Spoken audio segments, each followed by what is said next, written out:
Hey everyone, and welcome back to the Keep It Open podcast. I'm Aaron, And I'm Mitchell. and we're gonna jump straight into it with a Is It Rude?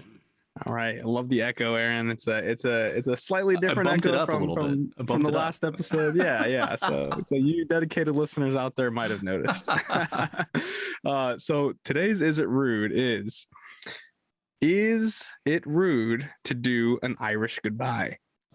Ooh, no. No.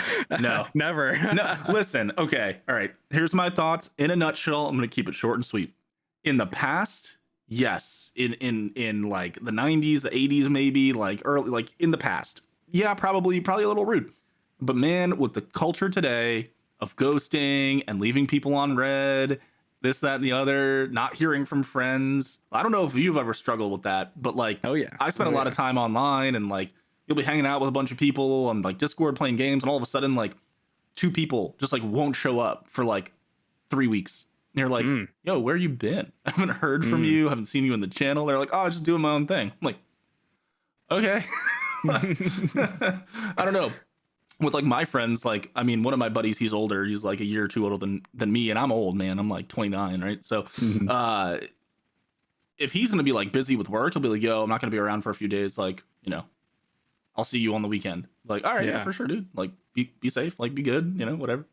So he lets you know. He gives you that courtesy. it gives me courtesy, and That's the same thing. That's pretty rare these days. That's what I'm saying. And so I still do the same thing, right? So like, if I'm gonna be busy with work, or if I'm going out of town, I'm not gonna be around, I'll let my friends know. You know, like the people that I hang out with on a daily basis. Hey, I'm not gonna be around to play games this week or chat. You know, I'll be kind of busy. So if I don't respond, that's why. Don't think I'm mad. You know, it's like, don't get it twisted. Like, it's all good. right. But that's the thing, right? I think it's an older generational thing. I think now just not talking to someone or just like dipping from a party or an event without saying goodbye. I mean, I think that's pretty standard. I don't even think you can call it rude anymore. I just think it's, you know, it's the meta. Like, It's probably rude not to do an Irish goodbye. It's like, why are you telling me goodbye? Just leave. Yeah, come on, just leave, man. That sounds like some shit that people would say. Goodbye? It's actually gone the other way. It's actually fucking rude to say goodbye. What do you think? I don't know, man. I think, well, I grew up around some Latino families, and you know, it's pretty customary to like say goodbye to everybody before leaving. Yeah. And then also in Asian families too, like we kind of do the same thing. Like, you know, you might have 5 different families represented there. You gotta say bye to. I mean, leaving is an event, you know. I think you make a good point. Like with family, it's totally fucking rude. Don't do that to your family. Yeah. Right. I think with friends though, like, or at a party or with friends. Yeah, that's true. I would say, if you don't know anybody there, and like maybe you just knew like one person, and I'm down to go. Yeah. But if you like, if the host invited you, maybe like if it's their birthday, and totally something like that, I would do them a courtesy and just say, hey, you know, heading out. It's good to see you. Yeah. Or at least a follow-up text. Like, at least let them know. To get out of here, but, hey, something came up. I had to boogie. Like, what about a work event, dude? Oh God, no. Work events, just leave. Just leave. Like, come on. You know, maybe like say goodbye to your manager or like whoever you hang out with the most. But like, you don't need to. You don't need to go around, like, because then you're just, I feel like especially with work stuff, you're just opening yourself up to stay for another hour. Because if you go around and say goodbye to everyone, where are you going? Yeah, exactly. And that's another thing you need to avoid, right? Like sometimes you got a hard deadline, not a deadline, but you got a schedule to keep. You're like, sometimes you got to get out of there. You got to go. Like, you know, you got somewhere to be. So it's like you can't get in the whole shake hands goodbye for an hour and a half, like, and get roped into another shot or another drink or, you know, a whole nother conversation. All right, so here's the thing. I think you need to be intentional about the goodbye. Like, I think when you're ready, like, all right, it's you know, it's 8:00 or maybe it's 10:00, whatever. Yeah. Let me just pick up my stuff. Yeah. Just go. None of this like, I'm gonna go to the bathroom and then like, and then maybe I'll come back kind of thing. Like, I just pick up my stuff and get out of there and leave. No, You're out. like no Yeah. no him hawing around. Yeah, no, absolutely. But honestly, man, I don't think I could call it rude. I don't think I could say it's rude anymore. I feel like so many people do it, and it's just kind of part of society now. Like, I don't think in a family setting, yeah, that would be really rude. I think your family would have something to say about that. But in a social setting, I think people would understand. Like, if it was my birthday and you came out and there's a bunch of people there and you just like had to dip out, and I was in a conversation or like in the bathroom and you had bounced and you just left, text me, yo, dude, I had to dip. Happy birthday. I wouldn't be mad. I don't, I wouldn't. You know what I mean? But I think somebody who's like in the generation above us might be mad, dude. Oh yeah, the generation above us probably, probably, yeah. I can see that's that. what worries me a little. It's like, what about a wedding? If you're like, Nah, weddings are too big. People. Weddings are big. True. That's true. And then grooms and brides, like, they're gonna be super drunk on that night, by the time that true. People are leaving. So like, they're gonna get plenty of goodbyes anyways. So like, if I'm the one that's just like, and slides out, like, next time I see them at a bar, I'll be like, oh, such a beautiful wedding. They're not gonna remember. Like, no, I'll be like, oh, don't you remember I said bye? I said goodbye. But... yeah, I give you a hug. Like, yeah.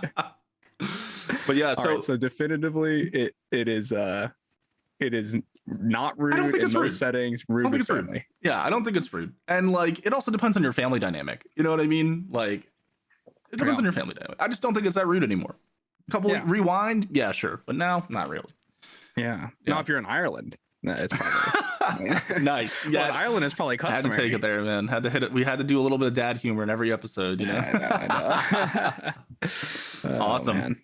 Well, cool. So today, Mitch, we're talking about real estate in the metaverse. Yes, we are. Who thought we would talk about real estate on this podcast? I know. And the metaverse, we never talk about that. It's crazy. So for those of you that have tuned into past episodes, we've kind of found our niche talking about the metaverse and metaverse related things. It is definitely the hot spot of technological innovation, and I would even go to say societal innovation. It's a pretty big movement right now. And so, one of the things that, comes up in my mind now at my age, and Mitch, I'm sure you too, is, thinking about getting a house at some point in the next 10 years. And if it's even possible. Right. Yeah. So, just to kick off the conversation, there was a really awesome article written by Scott Galloway. We will obviously include this article in the section below on YouTube.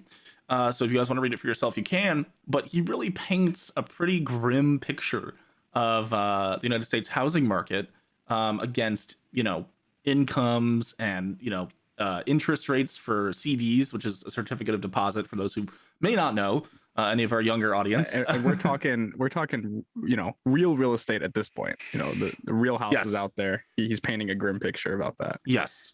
And so just like at a high level, in 2021, you're looking at a $350 or $350,000 house. And if on your interest in a CD, if you're putting in about $175,000, you're looking at below 2% interest. Now, it doesn't really define the amount of time it's going to be in the CD, but still, I mean, those interest rates are abysmal. You're not making anything on that money that you're putting away. Back in the 80s, a CD interest rate was almost 12% at its peak. That's wild, man. 12%. That's what most people assume out of like the stock market. Yeah. Right. It's like, if you can get 10% returns, you're killing it. That's great. That's huge. But you're telling me I could have guaranteed 11.5% on a CD, which is a very secure, a pretty safe, form of investing. And so, this is a big problem for people in our generation. House prices keep going up. Interest rates for, investment go down. How the hell are you supposed to buy a fucking house? There are not enough houses for everybody. There's also not enough houses. Yeah. Right. And, a lot of people struggle with credit scores, and then you got all these fees that you have to pay. And so, I've also done a little, house hunting here in Austin just for funsies on the internet.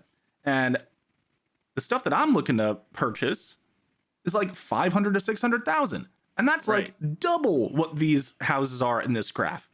You know what I mean? So it's like, I remember, because like what I'm thinking back to is like when I was young, I would have single teachers. Yeah. Teachers who, male or female, Yeah. On a teacher's salary, Yep. and they'd be living alone, but have purchased their own house. But have a house. Right. Yeah. And that was when I was in maybe middle school. So maybe even early elementary. 2000s. Yeah, it's not that long ago. But Almost, almost 20 years. I guess it was wild, but It's crazy, right? and yeah, with this graph, I guess it shows it's crazy. But I mean, you could afford that as like a teacher, right? On a teacher's salary, Yeah. which was great. But now, I mean, I don't think you could afford it on two teacher salaries. I mean, I know I can't afford it on my salary. And, I just got a raise at my work and I still can't afford something like that. I can barely afford. Namely in Austin. Yeah, I can barely afford rent in Austin. For the apartment. Yeah. Yeah, man. Unless I want to put, more than half my check to my rent, which I don't want to do.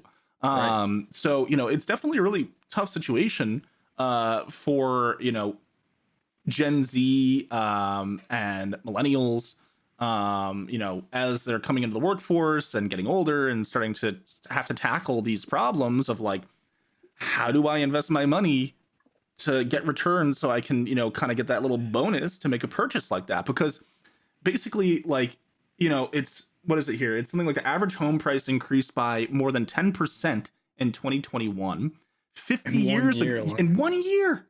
Wow. Yeah. And 10% in 2021. So then 50 years ago, the average home cost 2 years of the average American household's income. Today, it costs 4. And you're not going to get that help from a CD or something like that. And I want to bring something up here too, because I know you've probably seen it, Mitch, and I know you guys listening have probably seen it as well. The videos on TikTok where it's the guy with the whiteboard and he's like, don't open a CD. Do this and you'll have infinite banking. And he draws like, it's like a Zach Galifianakis, in the Hangover equation of like what to do to open some kind of account where you actually make good interest on your money. And it's like safe. And you're like, dude, I just want to invest my money in something safe and secure and make a decent interest return and go buy a house.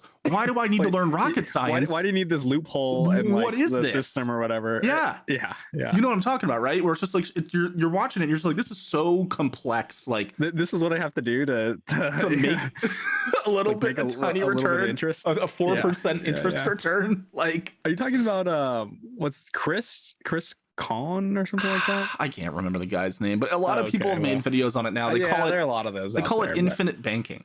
And okay, I haven't heard that term exactly, but it's something about borrowing against a life insurance policy, and it's super complex. It's super complex. No, I've heard that. And like you said, it's why? Like, why should I have to do that?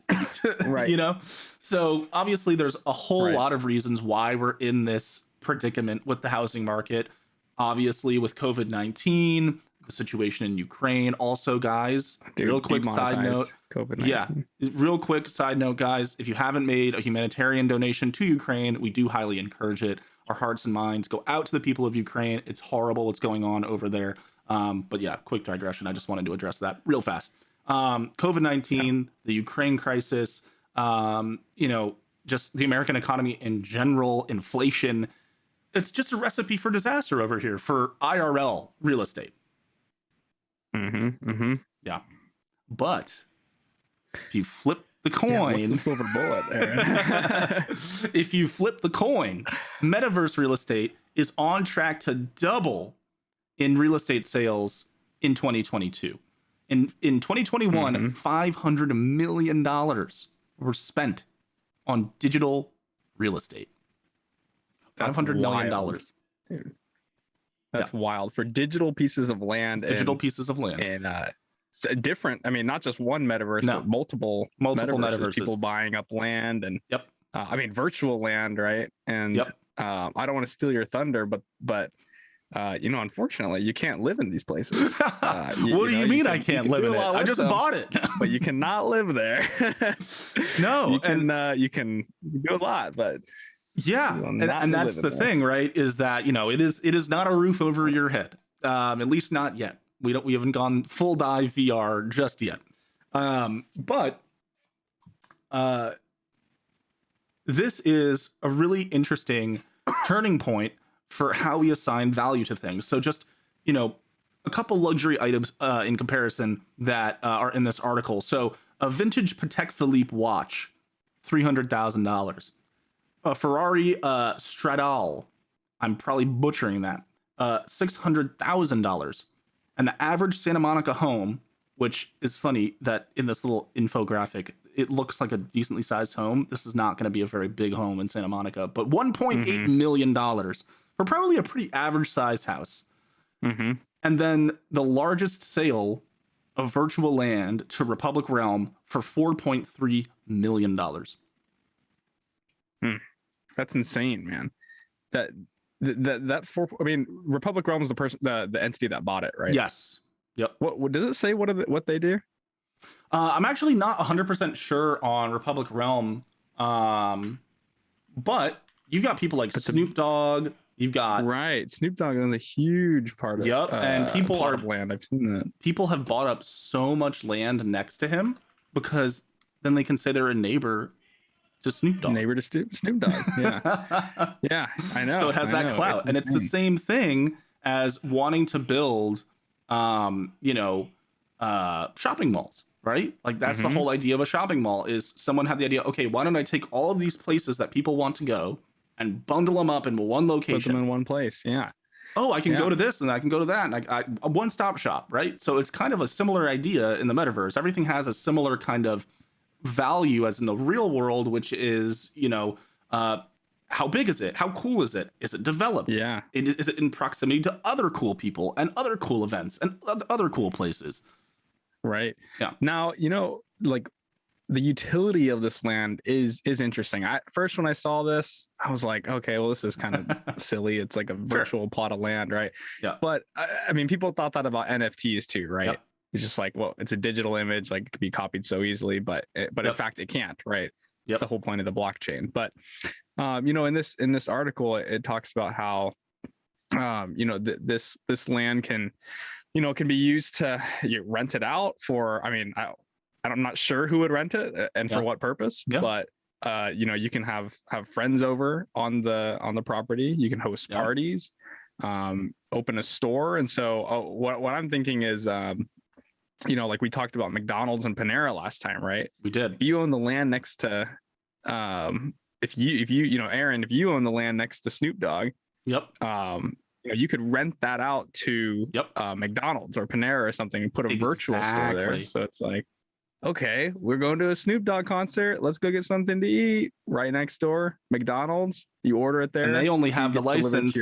And they only have the licensing for like the 2 days the Snoop concert's going on, or the 3 hours that the Snoop concert's going on. And then it wipes them, right? They just disappear and it goes back to whoever's, and it locks everyone out of that property. It kicks them all out.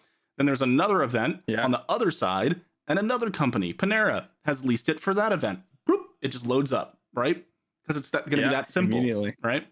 Right. And I just said, I realized that, like I said, who would rent it out? I meant like you and I would not be renting out land. Like we have no reason to be renting out. No. And we wouldn't be able to afford to play in this space. So this is another thing that Galloway brings up is it is pay to play in this space already.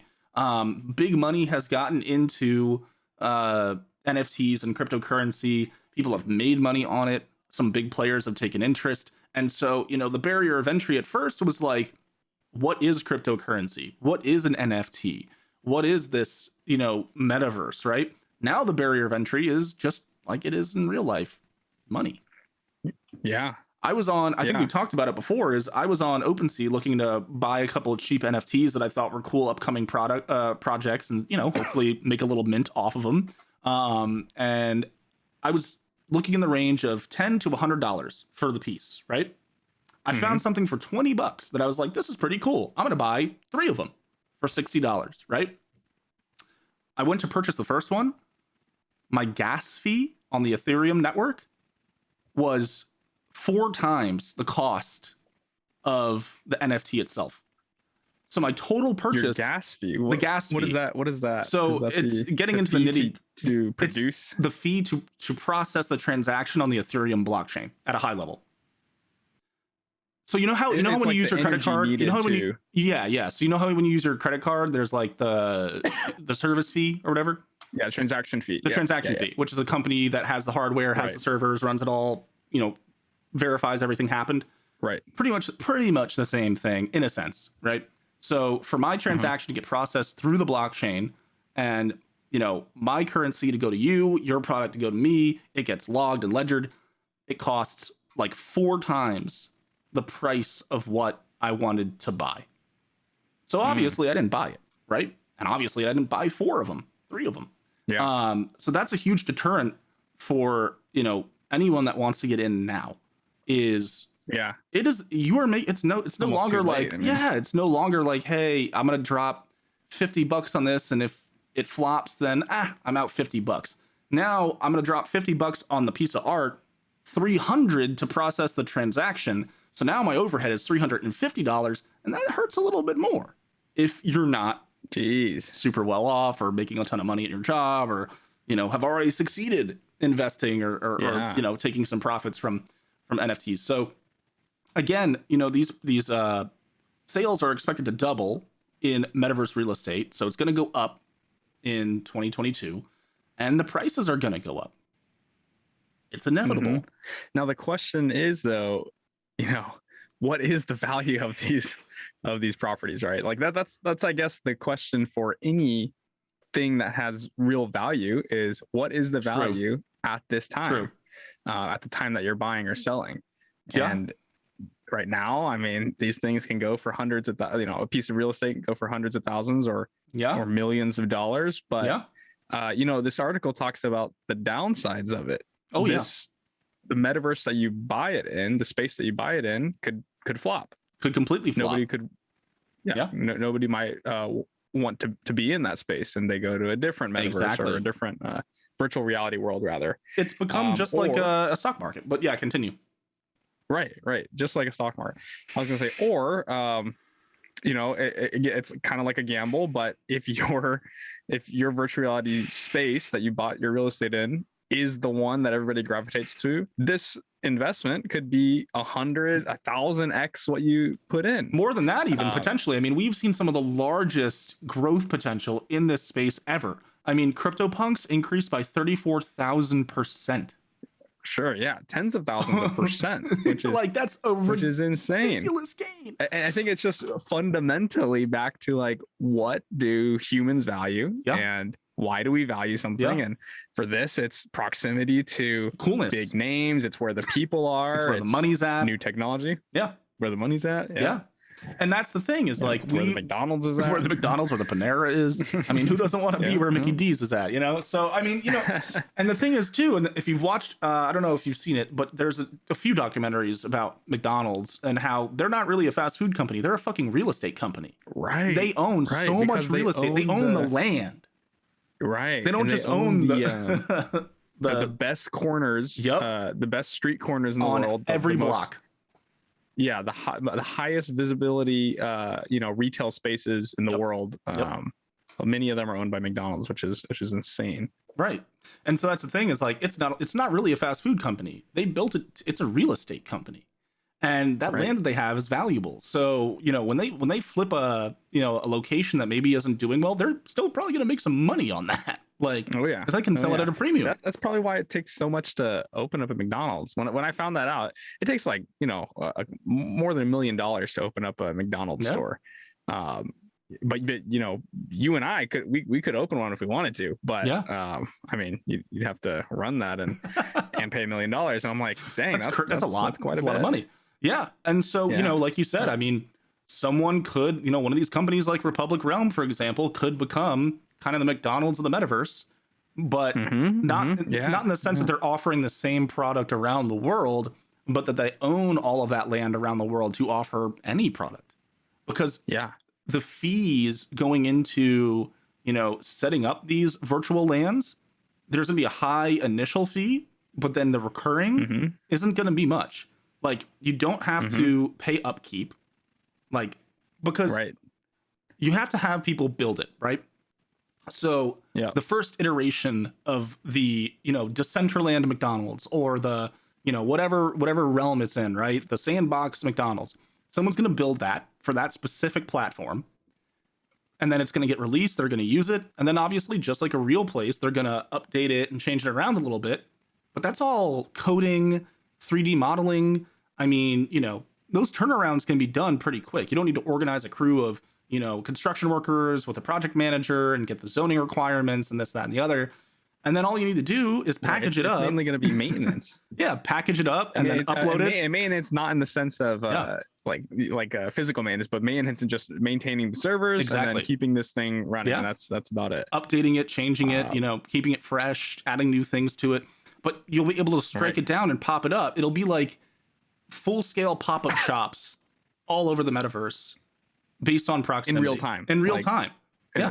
And whenever you need them. Yeah. Like we said, you know, oh, Snoop Dogg's performing here tonight in his little section. Well, we're going to rent this plot of land for, you know, $50,000 for an hour. Boom, bloop, there's the McDonald's pop-up. And then after the hour, contract's over, bloop, it's gone. Yeah. And whoever owns that just made 50K. Yeah. Probably more. Insane. Probably more. Yeah. Probably more. And so that's going to be insane. And that's just the first thing too, right? Like, yeah, it's going to be nuts. Right. I can see your brain just like. I'm thinking about the 50K that guy's gonna make. If you're only listening to the podcast, I highly recommend coming to our YouTube channel and watching this one because Mitchell's cogs, the wheels are turning, man. I'm like, dang, that's a lot of money. Yeah. It pays to be in the right place at the right time. Right. And then that's a good point because the article goes into like what is the fundamental value of this, and it's probably nothing. Is this another situation where it's like, oh, you know, if I had bought Amazon back in 1980 or 1990 or 2000 or whatever it went public, I'd be a multi-millionaire. Multi-millionaire. Right, of course. And there are thousands and hundreds of thousands of use cases like this. Yep. But then how many cases of it are there out there that are like, well, I did invest in that and it flopped. So. And that happens all the time. I mean, I'm still waiting for my Shiba Inu to pop off here. Me by too, the way. man. I think Listen, I've lost money on that. Me too, man. I don't want to talk about it. No. Yeah. Hey, I'm hodling though. I'm hodling. Oh yeah, diamond hands, baby. We're going to the moon. I can't believe. So just a quick little timeline of the metaverse. And these are just a few examples. There's plenty of others out there. And in my mind, there's actually some better examples. But some of the ones that were put forth in this article, and this one I do agree with, is Second Life. And that was back in 2003. And Second Life was a really, really good example because by 2007, which is just a short time from when it was created, it was pulling in more than $3 billion within a decade. That's pretty fucking good. For Second Life, there was nothing to do. It was just basically walk around and experience this shit. There's no objective, no game, nothing really to keep you there aside from the other people to talk to and interact with. But yeah. So that's why it faltered. There wasn't much going on. Once you were over the customization and kind of walking around and checking stuff in or checking stuff out, that was it. It was also really intense to run on a computer, and so not a lot of people. I think for that, and I never experienced Second Life, but I think the novelty of it, of course, made people really interested. That brought in had a population of more than 2 million or nearly 2 million monthly users. Right, that's huge for people who are logging in constantly to use the platform. But that novelty's worn off, and but I think that was more of a fad. Where we're at now is more of like a new age, if you will. I agree. I agree. Then, right, it was just the experience was a lot poorer than what it is today. But I guess the point you're trying to make is that even the giants can fail, right? Like exactly. That had billions of dollars in revenue. If you millions of people using it, if you were looking at that back then, you'd be like, "Oh, this is a sure bet. This is going to keep going. This is going to keep this is going to keep getting better and better and better. And Second Life's going to be here in a decade." Nope. Yeah. And then we have World of Warcraft, which totally is its own metaverse. They're also saying Fortnite's a metaverse. I don't really agree with that. Fortnite, Valorant, like the shooter games, COD. I don't think of those as metaverses because those are games where you go in with an objective to play. And then you start a game, you end a game. You start a game, you end a game. You start a game, you end a game. It's not a metaverse where you can exist and explore And What about Minecraft then? Minecraft is different because of all the mods and the community around Minecraft. I would say Minecraft is its own metaverse. Is its own metaverse? Yeah. I would agree. Okay, Yeah. I'd agree. Same thing with Roblox. I think Roblox as well. And obviously Decentraland. I'm super surprised VR Chat isn't on this list, but also VR Chat is a little bit more obscure. It's a little bit more of an indie title. It doesn't have a ton of concurrent users. But again, I know I reference it a lot. I just think it's a very, very good example of an actual virtual reality metaverse, because a lot of these aren't VR. They're just online. Right. They're still 2D places to hang out online. So we're still kind of waiting for the first big VR metaverse. And that one's gonna make a killing. Now, if it stays around, we'll have to see. But yeah, I mean, you know, it's definitely a really, really interesting thing. And I want to share one more thought before we kind of start to wrap up here. Is I was going back and forth with my cousin about this, and you know, he shared this article with me actually, and this is how kind of Mitchell and I got onto this topic. And he said, you know, what do you think about all this? And I said, well, honestly, I get it. To me, it makes more sense to invest in crypto or NFTs potentially than a house, because, you know, buying real estate products requires credit scores and paperwork and the lawyer and a good realtor and physically driving around and looking at stuff and inspections and all of this shit, where if I had the capital, I could just go onto OpenSea, buy a $3,000 NFT predicting that it's going to triple, double, quadruple in value, and then bing, bang, boom, I just made a mint if it does, right? I just took $3,000, made it 300,000, which happens. People have made gains like that. So, you know, I also said that I think the space is really inflated from where it started. Values moved from, you know, abundance of like, wow, look at all the stuff, everyone get in on this, to very niche, pocketed, kind of monopolized wallets where one dude owns like, there was some video I saw that some guy, he has like some crazy amount of money in a crypto wallet. Like it was over $1 billion worth of NFTs in one wallet. And no one knows who it is. And so like, but he just scooped up a bunch of stuff. Scooped up a bunch early because he saw it coming. He probably knew more, Yeah. And he probably knew, he probably heard from some people that like, hey man, trust me. And you know, he heard the right project to go after from the right person at the right time.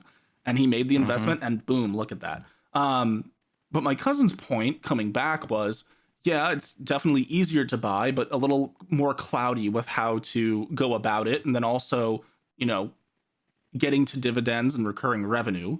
And the other thing you talked on is, or spoke about, is there's a lot of fraud going on in this space. It's pretty easy to be defrauded on Web3. Well, what will be Web3 but you know, in NFT marketplaces, crypto marketplaces, people that don't like getting credit checks generally don't want to be credit checked, is what he was saying. That's a good point. And he made a joke. Basically, it seems like black market commerce is the most sustainable use case for Web3 at this point. And I thought that was really funny. And I think we could kind of riff on that for a minute before we wrap up. Is, yeah, okay, that makes sense. Yeah, it's a little fraudulent. There's definitely stuff. But listen, man, the bank is gonna screw me over just as badly as the guy who doesn't want his credit score checked. Yeah, I can't legally, get exactly. I can't get a 2% interest rate on a CD. That's fucking screwing me over. It's the same thing, just in a different context. Because the really savvy metaverse people know how to process their transactions and do everything to avoid the gas fees and this, that, and the other, because they understand the space. That's what bankers do with legal real estate. They know how to wheel and deal and maneuver to save you money, take your money. So it's the same thing, right? Yeah, you know. Yeah, and it's like, it's the age old, like, you know what else fraudsters use? They use cash. They use credit cards. They use everything that's normal to everyday society as well. Exactly. And plenty of people get scammed day to day. That right? Like, there are scams in every industry, every place that you're trying to buy something. Anywhere that there's money, there's a scam somewhere, right? Yes. And this is no different. It's just it's new because it's cutting edge. It's right. It feels different, but in reality, I mean, I think the person scamming here probably, you know, would be a scammer in real life too. Yeah, I think they just found a new opportunity, right? It's like the phone call scams and the internet scams when those, like when cell phones first became a thing, and the no call list and spam and phishing on email. Like these are all it's a new avenue to accomplish the same thing. I think the moral of this story is don't get scammed. Be very wary when investing in the metaverse.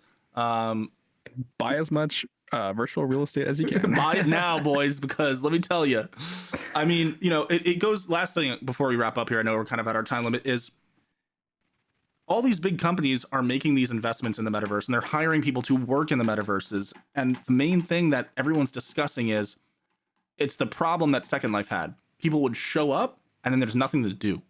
So what they're going to make sure you have in this metaverse, these metaverses, is something to do. And that is, we are in an attention economy. So people already know how to do it and how to do it really, really well. And all of those people, those experts that get paid a lot of money, just got paid a lot more money to go do it at a Fortune 100, Fortune 500 company. Right. So, McDonald's, Panera, all these companies we've named that, are making these investments, these installations, when they rent a plot of land or purchase a plot of land and have an event or have something happen in the metaverse, it is going to be designed to keep you there, to spend money there, to talk about it. It's going to be an experience. It's not just an empty, like, I feel like people imagine just like an endless expanse of like green grass and like trees. No. Right. If you had endless, I mean, you wouldn't have a place for people to gather, right? And then that would defeat the whole idea of the metaverse. And so by the innately human is to gather. And so you need limited space to gather in one area. So, and that's how we got this exclusivity, kind of these building blocks of exclusivity. And that's where the price keeps going up and up and up and up. And that's how it goes, right? That's how it goes, man. Something we got to keep open, I think. Yeah, we'll keep it open. And guys, we're going to try something new. So make sure that you follow the TikTok if you haven't already, and our Instagram. We're going to be posting a lot more frequently on those two platforms, kind of giving you tidbits of these episodes. And if you haven't already, please make sure to press the like and subscribe button below. Share it with a friend, share it with your family. And as always, I'm Aaron. And I am Mitchell. And we'll catch you on the next one, guys. Take care. All right. Thanks, everybody. Bye-bye.